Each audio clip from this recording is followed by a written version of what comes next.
The program I used to run at NSF, there was a mandate from the White House in one sentence. It said NSF will support research aimed at a fourth generation intelligent grid that can allow 80% renewables and 80% plug-in hybrids at minimum cost to the nation without compromising reliability. I really liked that sentence. That was the basis of everything I did. We had an open competition to anybody who had any idea how to do that. And there are lots of ideas. Some are more promising than others. But yeah, we need an open competition for creative ideas. In the course of that, I learned that, yeah, we can do it. But it takes a mix. The electric power system has never been just one source. In principle, there are two renewable energy sources which together really could meet 90% of the electricity needs of the world. And those two are Earth-based solar farms, and believe it or not, we could do space solar power in an affordable way. We're not on course yet to developing space technology that can do that affordably, because there are vested interests who want to create what I call brown jobs. One of the real problems in the environmental movement, there are people who believe in the religion of green jobs. And when I was in the Senate, my friends in the Republican Party really liked the talks I gave explaining why the green jobs movement was kind of silly. You're trying to judge two programs. One of them, you got 1,000 people to plug in a light bulb, and one you have one. Which is better? Which should get priority? And I remember several of the girls saying, oh, well, we know the criteria, and they do come from the White House. Pick the program that generates more jobs. So, of course, you would pick the program where you have 1,000 people screw in a light bulb. And I still remember one girl, and the look on her face, she said, you know, there's something wrong about this. Maybe we shouldn't be having 1,000 people screw in a light bulb if one person can do it.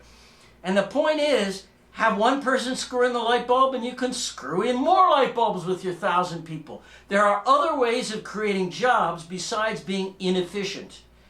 And if we do things right, we will be efficient. Any economist should know this. Well, we got a problem with green jobs for people using the wrong criteria, but we got a problem with brown jobs. They're folks who pick space programs based on how many illiterate people from the countryside can we give jobs to, and they don't ask how can you achieve the mission efficiently? How can you cut the cost of access to space really and seriously with technical validation? And by the way, if you don't go to Wright-Patterson, you don't have technical validation, okay? It's very simple. You've got to test your stuff at the test lab that knows how to do it. So the bottom line is, we know how to get to low-cost space. We know how to do cost-effective space solar power. We already have giant solar farms working really well on Earth. That's not a future possibility.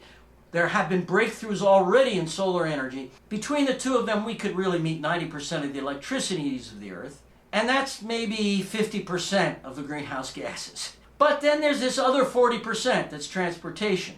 And with transportation, there are carbon-free alternate liquid fuels, and there is electrification.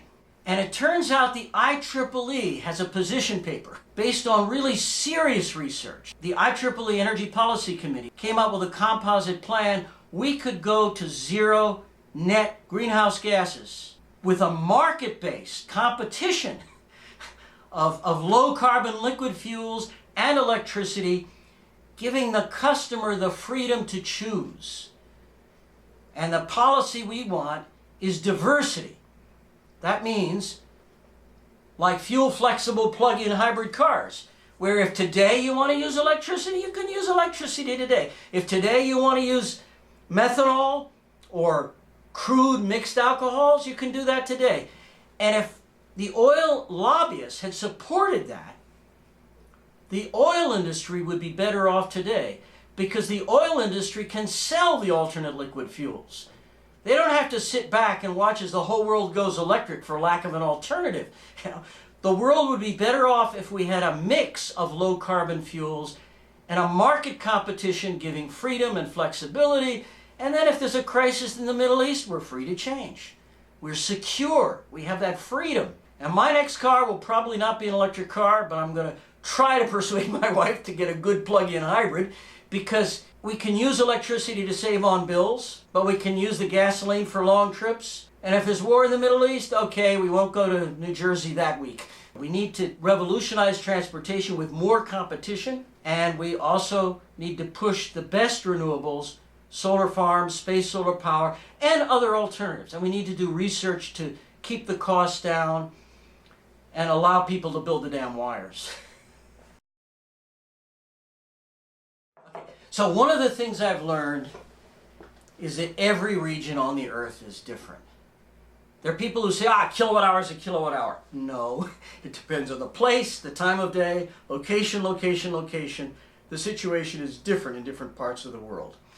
The examples I usually talk about are South America and Korea and Japan, because they're kind of extremes. The US and Europe are in between. South America already has unbelievable renewables in Brazil because they have hydro. They have dams like you wouldn't believe. And until a few years ago, it seemed like the hydropower was enough. But as demand increases slowly, it wasn't enough. It's not enough now. And that's just Brazil. But Chile has this desert. The best desert in the world, the Atacama Desert.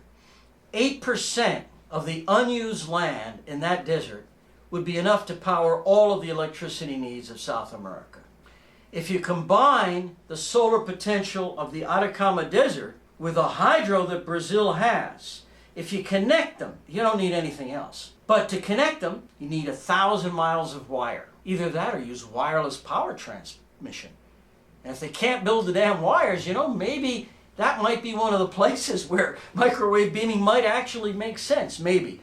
1,000 miles connects the Atacama Desert with the Brazil power grid, and the Brazil power grid is one of the biggest in the world. Brazil already has enormous long-distance power lines, so building 1,000 miles more isn't that big of an increment. It doesn't change things that much.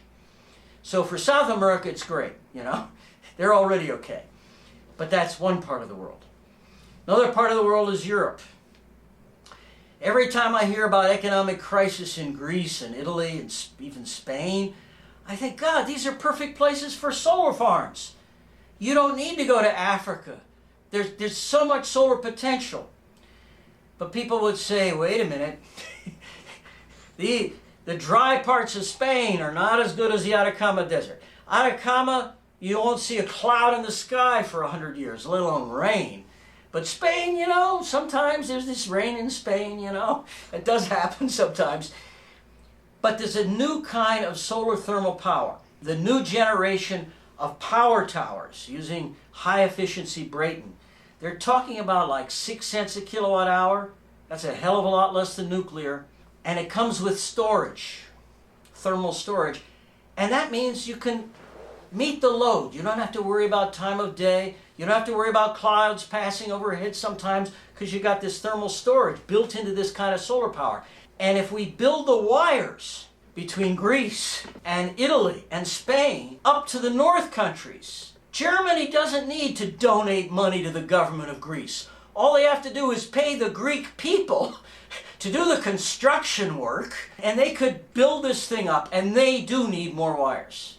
Europe needs more wires internal to Europe so that the Germans can get the electricity they need at a cheaper price than what they're paying now and not have to bail out the Greek governments because the Greek people would have this money from selling the electricity. It would be such a win-win solution.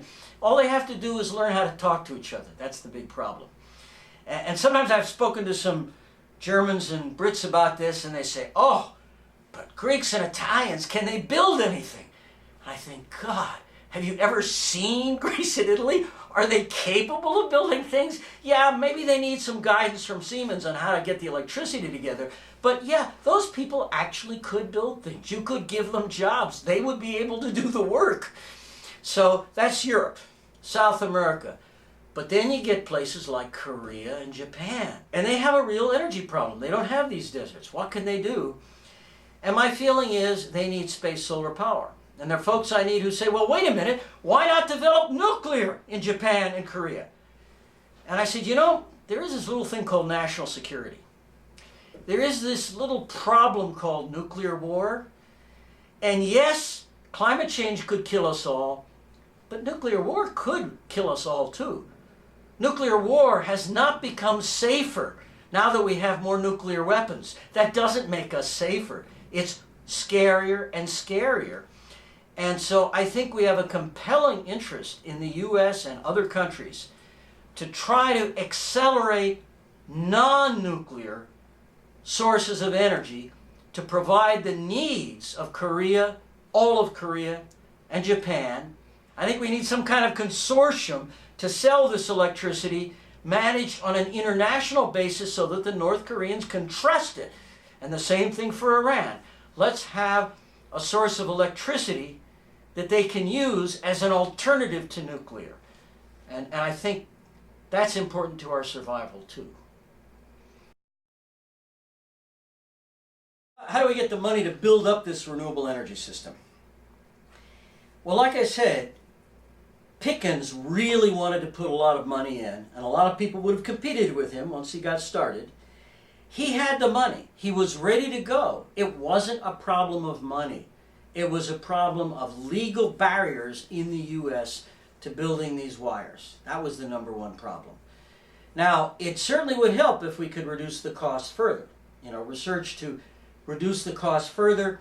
I have ideas. There are science opportunities we have never explored. And I think some of the same guys who want to have a monopoly on fuel, in recent years they've become a little stricter about not wanting research that would disrupt monopoly by creating lower cost alternatives. That's a problem. So we do need research. To be honest, I think a little more honesty in government would help focus energy on the kind of stuff I used to fund, okay? Where you try to get lower cost solar technology. There are a lot of possibilities. But the most important thing is to get rid of these regulatory barriers. There's a lot of money floating around the world that doesn't know where to go. And if you had better regulatory rules, that money intersecting with market demand and new technologies, I think that would already go a good long way. But yeah, we also need technology development. Like I said, we need to have a competent space program. In order to do Trump's Space Force and make it really work, we need to reduce the cost to Earth orbit. And that means forget the damn brown jobs. Send money to California if you have to. A lot of people don't like that idea. But there's a lot of technical capability that we need to tap that would allow us to get to real low-cost launch, firmly tested on a solid technical basis. And how do we get the government not to throw away money? Well, I ask myself that every day. It depends on who's in power this week. If Donald Trump learns that he's not going to get his Space Force unless he's proactive in shutting down the brown jobs and instead, or in addition to the brown jobs, okay, don't leave them unemployed, but we need money for a rational, low-cost launch system that really works. If he had the right kind of technical advice, I think he would do it. He just doesn't have the advice. He doesn't have the information system. Maybe Bezos could fix it for him, or Grumman, I don't know. Somebody needs to make the connection between reality and the people at the top.